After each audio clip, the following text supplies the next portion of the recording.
Olá, eu sou o Dr. Pelegrino, geriatra, e vamos falar das dificuldades para engolir na doença de Alzheimer.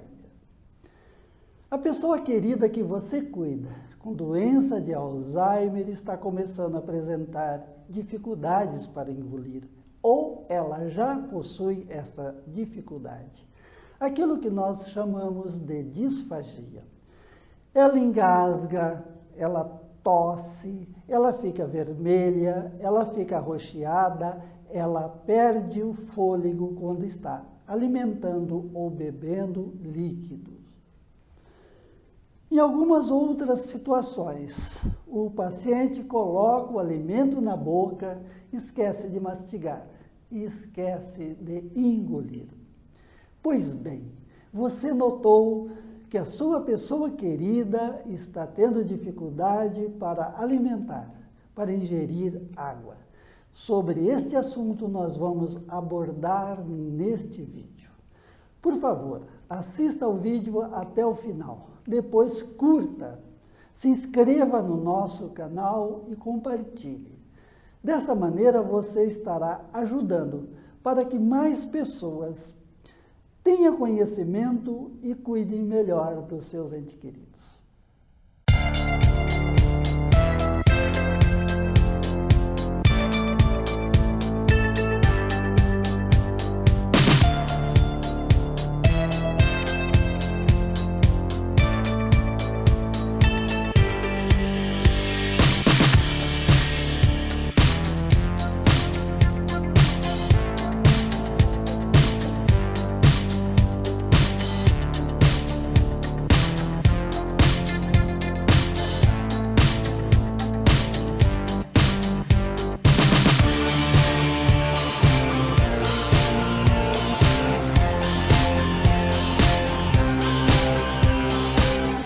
Disfagia.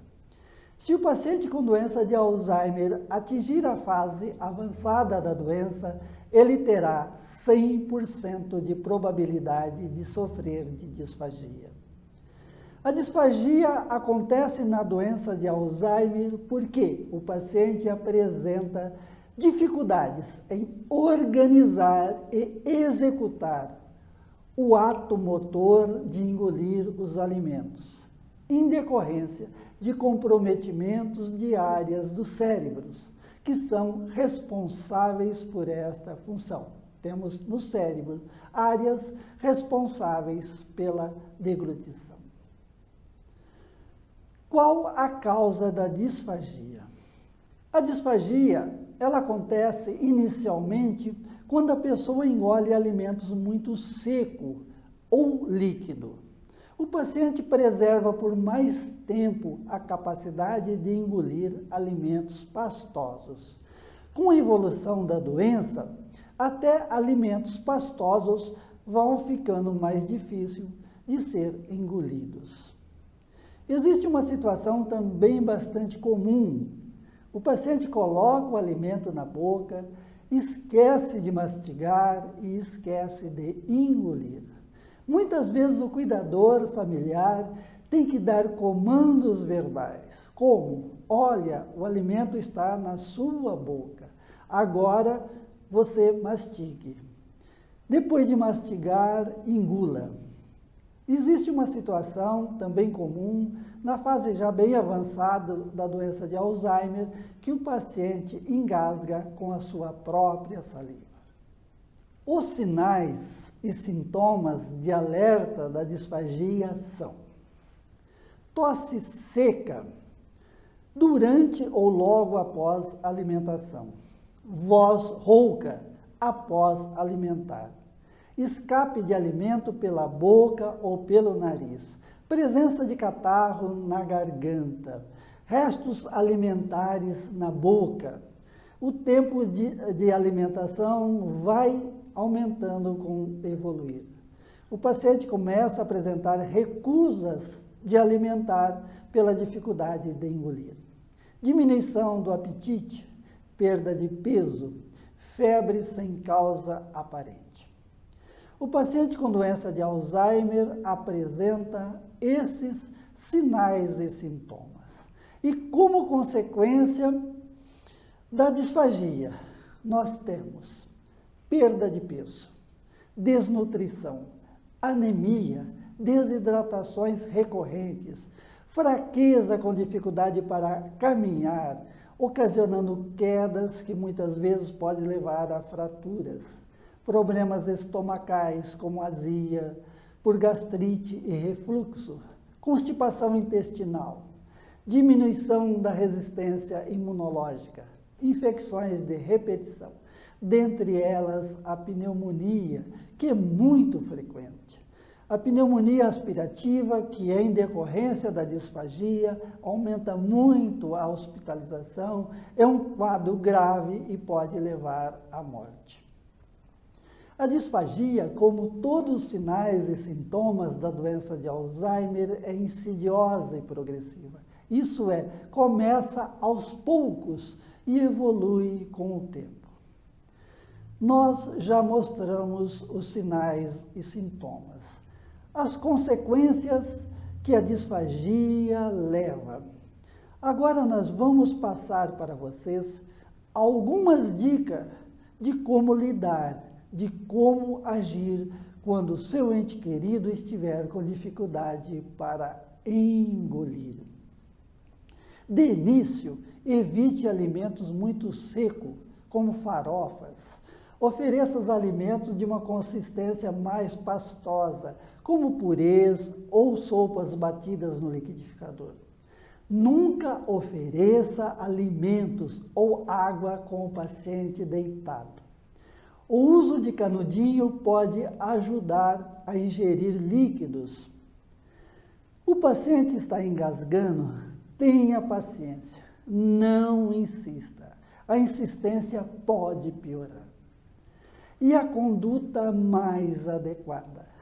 Leve ao conhecimento do médico assistente, para que esse solicite uma avaliação e tratamento de fonoaudiólogos e nutricionistas. O fonoaudiólogo, ele vai fazer a sua avaliação, vai prescrever exercícios que ajudam, orientar quanto à consistência e como alimentar corretamente. O nutricionista vai avaliar as condições e necessidades do paciente. Ele vai prescrever a dieta adequada. Por exemplo, se o paciente precisa de espessantes, quando o paciente está desproteinizado, por exemplo, ele vai prescrever uma dieta rica em proteínas. Quando o paciente estiver com o intestino preso, ele vai prescrever uma dieta laxante. Quando o paciente está começando a apresentar os sintomas da disfagia, a intervenção e acompanhamento do fonoaudiólogo e nutricionista melhora a deglutição. O paciente vai alimentar melhor, vai ingerir mais água, evitar a desnutrição, a desidratação e a fragilidade. Mas a família não tem condições financeiras, não tem convênio que cobre assistência com fonoaudiologia e nutrição. Se isso acontecer, exija do serviço público. A saúde, segundo a nossa Constituição, é um dever do Estado e um direito do cidadão. Quando não conseguir, recorra à justiça. Com a evolução da doença, mesmo com acompanhamento e tratamento por parte de fonoaudiólogo e nutricionista, a disfagia vai aumentar. E o paciente vai precisar receber sondas. A sonda nasoenteral, aquela que é colocada pelo nariz, só tem indicação se for colocado por um período curto de tempo. A mais indicada é a gastrostomia. A gastrostomia é uma sonda colocada no estômago. Ela se exterioriza através da pele. Ou seja, por um buraquinho entra a sonda. E essa sonda vai até o estômago. Apesar de assustar, apesar da resistência da família, esse é o procedimento mais indicado. Mas sobre indicação, cuidados. Com gastrostomia, nós teremos outro vídeo para isso. Podemos resumir da seguinte maneira: a disfagia, ou seja, a dificuldade para engolir, ela debilita a pessoa e pode matar através da pneumonia aspirativa. A pneumonia aspirativa é quando o conteúdo alimentar ou líquido vai para os pulmões. Alimentos pastosos ou liquidificados é uma alternativa inicial. A avaliação e acompanhamento de um fonoaudiólogo e nutricionista é importantíssimo. Quando profissionais médicos, fonoaudiólogos e nutricionistas decidirem por uma sonda, é porque o paciente precisa e é a melhor conduta para você dar suporte à vida do mesmo.